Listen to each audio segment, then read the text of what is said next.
Hello my dear students, आप सभी का मास्टरमाइंड गया यूट्यूब चैनल पर स्वागत है। मैं वरुण कुमार, आप सभी का इंग्लिश फैकल्टी, ठीक है, मास्टरमाइंड गया से। और आज हम लोग बात करेंगे क्लास 12 बिहार बोर्ड का पोएट्री का फर्स्ट चैप्टर, जिसका नाम है sweetest love I do not गो।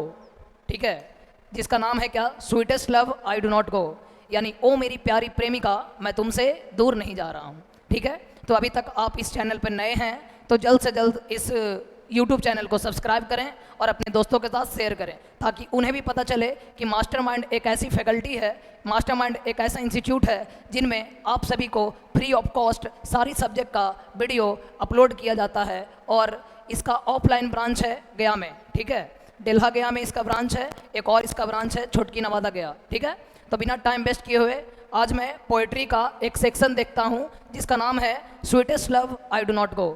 इसमें सबसे पहले आप सभी के सामने इंट्रोडक्शन देखूंगा, ठीक है, इसके बाद इसका इम्पॉर्टेंट पॉइंट्स देखूंगा और इसके बाद इसका इम्पॉर्टेंट ऑब्जेक्टिव क्वेश्चन देखूंगा। ठीक है, तो जल्दी से आप वीडियो को लाइक करें, अपने दोस्तों के साथ शेयर करें। देखिए, सबसे पहला जानकारी आप लोग को देना चाहता हूँ। जो sweetest love I do not go chapter है, इसके राइटर हमारे अपने प्रिय जॉन डॉन हैं। कौन है? जॉन डॉन, जिनका जन्म लंदन में हुआ था। कहाँ हुआ था? लंदन में। लेकिन आप लोग ऐसा गौर कर रहे होंगे कि यहाँ पर लिखा हुआ है कि इन्हें जाना था यूरोप।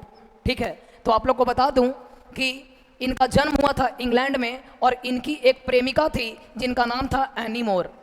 क्या नाम था? Any more. और ये इनसे बहुत प्रेम करते थे। ठीक है, और इनको किसी ज़रूरी काम से कहाँ जाना था? यूरोप।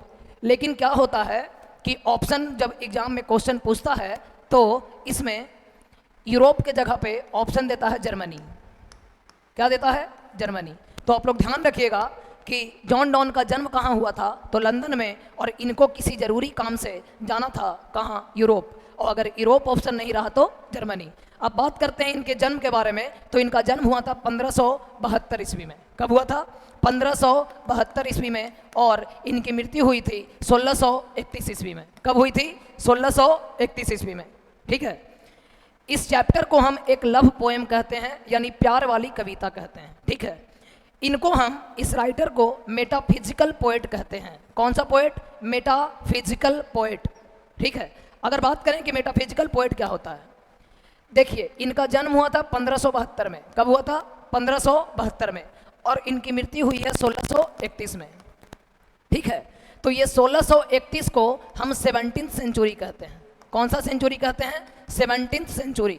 और कोई भी सेंचुरी दो प्रकार के होता है, एक का नाम होता है लेट और एक का नाम होता है ईयरली। एक का नाम होता है ईयरली और एक का नाम होता है लेट। ठीक है, ईयरली का नाम होता है मेटाफिजिकल, है मेटाफिजिकल, और लेट का नाम होता है मेरे प्यारे बच्चों रेस्टोरेशन। क्या होता है? रेस्टोरेशन।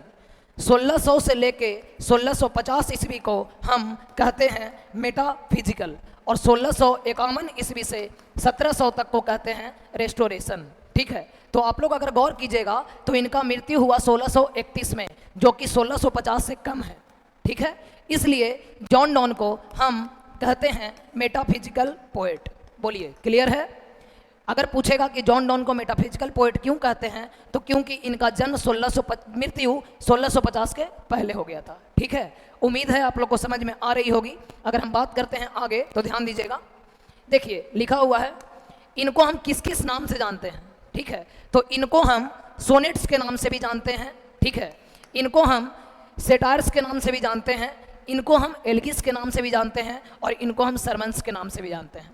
ठीक है, लेकिन जब एग्जाम में ये क्वेश्चन आता है तो एक ऑप्शन देता है मेरे प्यारे बच्चों, ऑल ऑफ दीज। ठीक है, तो ये आप लोग याद रखिएगा, इसका ऑप्शन क्या होगा? All of these. ठीक है, आगे इनका फेमस वर्क है डेथ वी नॉट फाउंड और ए गुड मॉरो, यानी इनकी प्रमुख रचना है डेथ वी नॉट फाउंड और गुड मॉरो। आगे बात करें, देखिए, आप लोग को अभी हम तुरंत बताए हैं कि इस चैप्टर को लिखा गया है 1611 ईस्वी में। ठीक है, और 1611 ईस्वी कितना प्रकार का? दो प्रकार का, क्योंकि इसको हम 17वीं सेंचुरी कहते हैं। ठीक है, पहला का नाम है ईयरली और दूसरा का नाम है लेट। ईयरली का नाम मेटाफिजिकल और लेट का नाम रेस्टोरेशन। उम्मीद है समझ में आ रही होगी। आगे बात करते हैं। देखिए, इनकी वाइफ का नाम था एनी मोर। क्या नाम था? Any more. और ये जो कविता है, ठीक है, इनका ही एक फेमस वर्क था, बुक था, कलेक्शन था, जिसका नाम था सॉन्ग्स इन सोनेट्स। उसी में 1633 ईस्वी को पब्लिश हुआ, यानी प्रकाशित हुआ। ठीक है, आगे हम बात करते हैं। तो देखिए यहां पर हम बात करेंगे इसकी समरी के बारे में। ठीक है, इस चैप्टर में यह बताया गया है कि जॉन डॉन नाम के एक व्यक्ति थे। ठीक है, क्या नाम था? John Donne. इनकी एक प्रेमिका थी जिनका नाम था एनी मोर। ये दोनों एक दूसरे से बहुत प्रेम करते थे। ठीक है, जॉन डॉन कहते हैं कि ओ मेरी प्यारी प्रेमिका, मैं तुमसे दूर नहीं जा रहा हूं। किसको कहते हैं? एनी मोर को। क्यों कहते हैं? क्योंकि इनको किसी जरूरी काम से कहां जाना था? जर्मनी। कहां जाना था? जर्मनी। लेकिन इनकी प्रेमिका यानी एनी मोर इनको कहीं भी जाने की अनुमति नहीं देती है। तो कभी कहते हैं कि ओ मेरी प्रेमिका, मैं तुमसे दूर नहीं जा रहा हूं, इसलिए दूर नहीं जा रहा हूं कि मैं तुमसे थक गया हूं या फिर ऊब गया हूं। ठीक है, यानी इनको फुसलाने की कोशिश करते हैं। तो इनकी जो प्रेमिका है वो नहीं मान रही होती है, वो कुहक कुहक के रोने लगती है। तब ऊपर ऊपर बता रहे हैं समरी के टाइप में, बोलते हैं कि जब तुम कराहती हो तो मेरा रूह निकल जाता है, जब तुम कराहती हो तो मेरा रूह निकल जाता है, और जब तुम रोती हो तो ऐसा लगता है कि मेरा खून में जम गया है। आहा, ऐसा तो मत करो मेरी जाने मन, क्योंकि तुम ही कहती हो कि तुम्हारे अंदर हम बसते हैं। तो बोलो, तुम रोएगी तो हमको दर्दिया नहीं होगा। ऐसा किसको कहते हैं? एनी मोर को। लेकिन फिर भी इनकी प्रेमिका नहीं मान रही होती है, क्योंकि ये इनसे बेहद प्रेम करती है। ठीक है, तो कभी अपनी तुलना करते हैं सूरज से। किससे करते हैं? सूरज से। और कहते हैं कि देखो, कल सूरज डूब गया था, आज फिर से वापस आ गया है। कल सूरज डूब गया था, आज फिर से वापस आ गया है। उसके पास ना ही सेंस है और ना ही डिजायर है। ये ऑब्जेक्टिव है, पूछा हुआ। अगर पूछेगा कि सूरज के पास क्या नहीं है, तो सेंस और डिजायर। कभी कहते हैं कि कल सूरज डूब गया था, आज फिर से वापस आ गया है। उसके पास ना ही सेंस है, ना ही डिजायर है, और ना ही इस छोटी सी अवधि में उसका कोई जीवन साथी है। ठीक है, तो तुम मेरे को लेकर क्यों डरती हो? बल्कि तुम विश्वास रखो कि हम सूरज से भी तेज जाएंगे और तुम्हारे पास वापस आएंगे। क्योंकि जो एक दूसरे से प्रेम करते हैं उनका दिल कभी भी जुदा नहीं होता है, वो कभी भी जुदा नहीं होते हैं।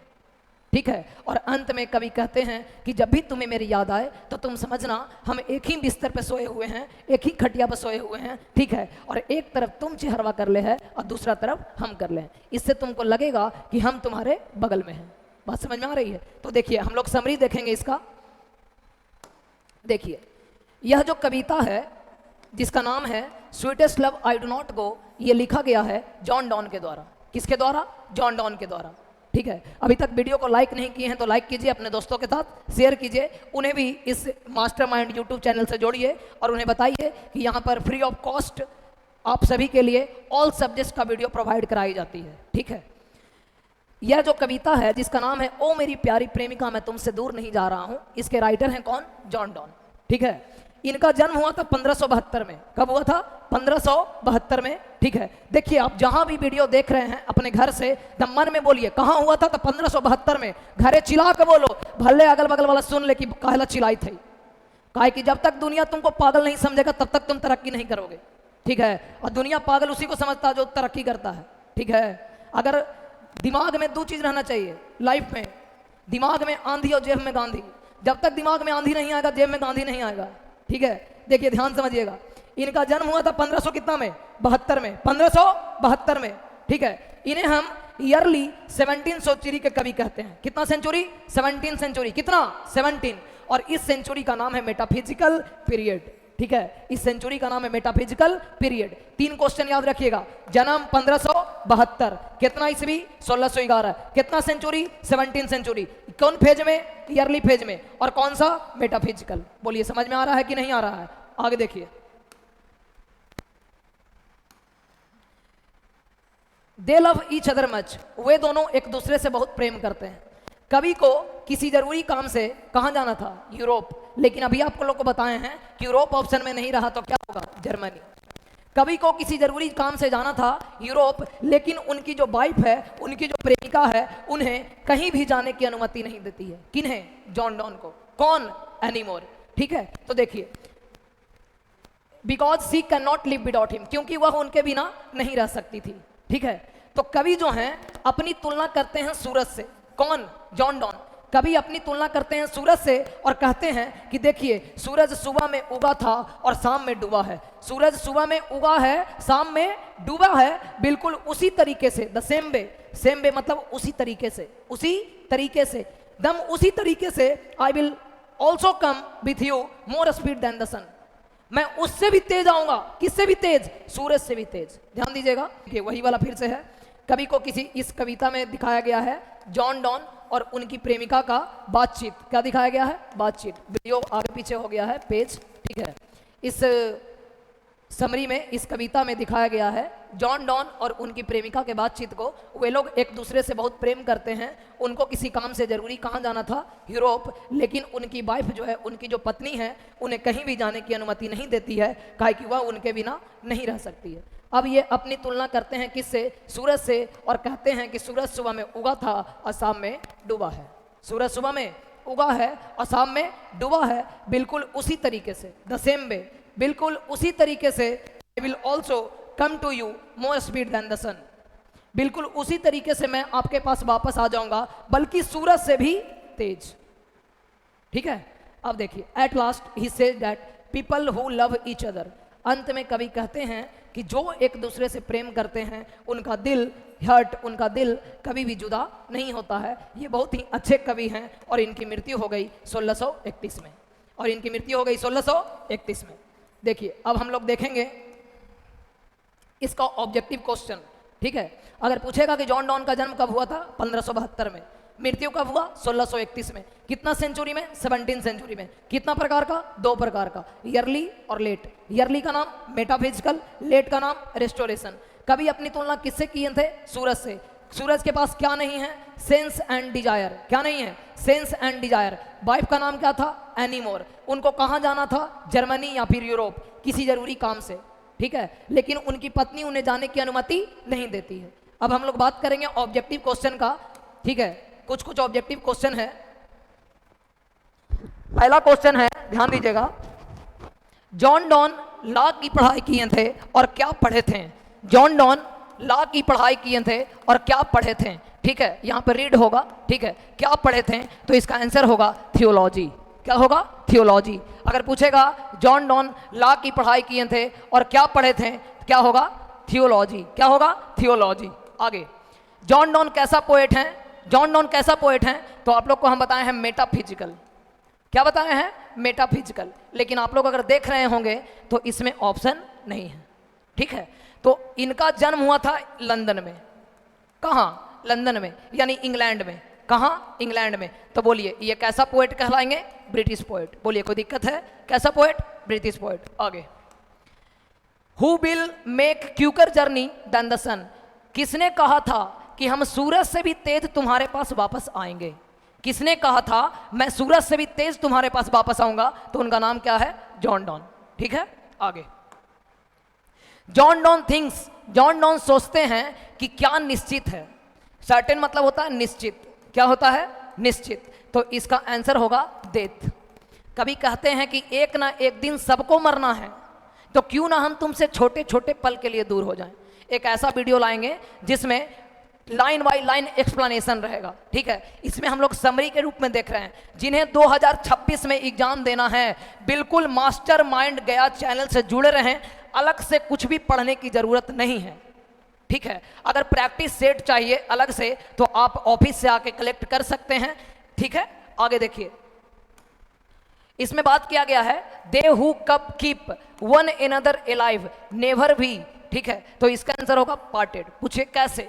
जो एक दूसरे से प्रेम करते हैं वो कभी भी जुदा नहीं होते हैं। ठीक है, इसलिए इसका आंसर क्या हुआ? Be parted. आगे, that if good fortune fall can not add another hour. यह जो लाइन है वो कहां से लिया गया है? तो इसका आंसर है sweetest love I do not गो। ये ऑप्शन गलत लिखा हुआ है, sweetest love I do not go. Sweetest love I do not go short form है।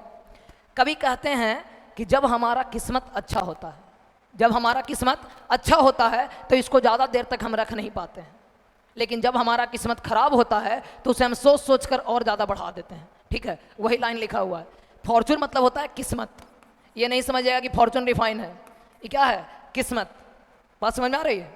आगे, according to John Donne man's power is feeble. Feeble मतलब होता है कमजोर।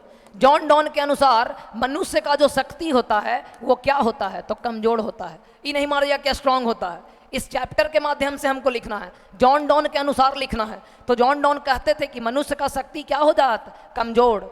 ठीक है, आगे John compare his journey to the dawn. John Donne जो है अपनी तुलना किससे किए थे, तो सन से। ये सब तो बनाने की जरूरत है नहीं। आगे John Donne is going to his wife behind. John Donne को अपनी वाइफ का, अपनी प्रेमिका का दूर कहाँ जाना था, तो चाहे तो यूरोप और नहीं तो ऑप्शन नहीं रहा तो क्या, जर्मनी। तो देखिए तो ऑप्शन दोनों में से कोई है, देखिए क्या है, जर्मन नहीं जर्मनी। ठीक है, बोलिए कोई दिक्कत है। ये आप लोग ऑब्जेक्टिव लिख लीजिए या आप लोग ध्यान में रखिए, इससे अलग कुछ भी पढ़ने की जरूरत नहीं है इस चैप्टर से। आगे अगले वीडियो में और कुछ ज़्यादा हम लोग लाएंगे, ऐड करेंगे। जॉन डॉन जो है the poet in sweetest love I do not गो कैसा हुए थे अपनी प्रेमिका के। ठीक है, तो इस अपनी प्रेमिका से उदास थे। क्या थे, उदास थे। वेरी वेरी इंपॉर्टेंट क्वेश्चन, बहुत इंपॉर्टेंट क्वेश्चन है, 10 नंबर। आगे John don was the Pioneer of कैसा पोएट, द मेटाफिजिकल। बोलिए कोई दिक्कत है। जॉन डॉन कैसा पोएट थे, मेटाफिजिकल। क्यों, क्योंकि इनकी मृत्यु कब हुई थी, 1631 में। और 1631 1650 से क्या है, कम है, यानी ईयरली फेज है। कौन सा फेज है, ईयरली फेज। और ईयरली फेज को ही तो कहते हैं मेटाफिजिकल। बात समझ में आ रही है। आगे जॉन डॉन फील्स डैट। ठीक है, जॉन डॉन ऐसा महसूस करते हैं कि क्या होपलेस होता है, तो मनुष्य, मैन इज वेरी होपलेस। आगे हाँ देखिए ये बहुत इंपॉर्टेंट क्वेश्चन है, बहुत important. Dash wants to gladly accept death. कौन कहता था कि खुशी जो है बहुत अच्छी चीज है और मौत भी बहुत अच्छी, क्योंकि मौत निश्चित है। तो ये आंसर क्या होगा, जॉन डॉन। आगे ये इस क्वेश्चन में थोड़ा सा एरर है, लेकिन आप लोग को बता दूं कि इसका आंसर होगा सैट्रिकल। ठीक है, स्पेलिंग थोड़ा सा मिस्टेक है, सैट्रिकल। आगे O how feeble is man's power. Feeble मतलब होता है कमजोर, अब पावर मतलब होता है शक्ति। मनुष्य का शक्ति कमजोर हो जाता है, ऐसा कौन तक कहे हैं, जॉन डॉन। कौन कहे हैं, जॉन डॉन। और ये किस चैप्टर में है, तो sweetest love I do not go. आगे sweetest love I do not go may be compared is Shakespeare's of. ये होगा the marriage of true mind. इस प्रेम के बारे में बताया गया है, इसलिए इसका आंसर है मैरिज ऑफ ट्रू माइंड। आगे सब क्वेश्चन को लिया गया है, आसान से आसान क्वेश्चन और हार्ड से हार्ड क्वेश्चन। ये देखिए बहुत इंपॉर्टेंट क्वेश्चन है। कैसे, क्या लिखा हुआ है, sweetest love I do not गो क्या है, तो ये चैप्टर एक क्या है, लिरिक है। क्या है, लिरिक है। अगर पूछेगा सॉन्ग ऑफ माई सेल्फ भी क्या है, लिरिक है। Not the lips are falling fast भी क्या है, लिरिक है।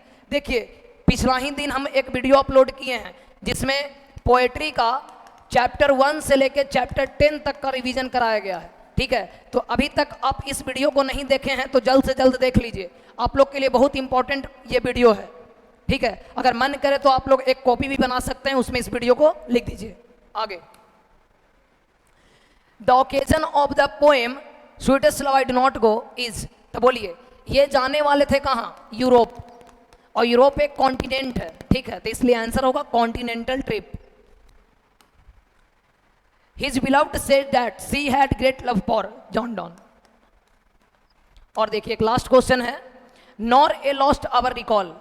किसने कहा था कि बुरे हुए वक्त को यानी बीते हुए पल को हम वापस नहीं ला सकते हैं, तो ये राइटर हैं जिनका नाम है क्या, जॉन डॉन। ठीक है, और ये कौन सा चैप्टर से लिया गया है, sweetest love I do not गो। उम्मीद है आप लोग को ये चैप्टर समझ में आई होगी। ठीक है, तो इसी के साथ मैं इस वीडियो को समाप्त करता हूँ। इस चैप्टर में इंट्रोडक्शन के साथ साथ वन लाइनर के साथ साथ टोटल ऑब्जेक्टिव क्वेश्चन बेसिक से लेके एडवांस तक बताया गया है।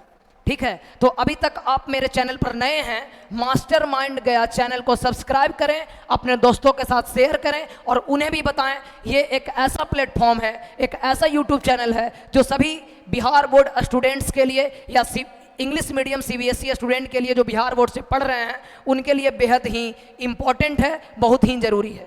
ठीक है, इसी के साथ मैं वीडियो को समाप्त करता हूं। धन्यवाद, भगवान आपका भला करे। मिलते हैं अगले वीडियो में। धन्यवाद।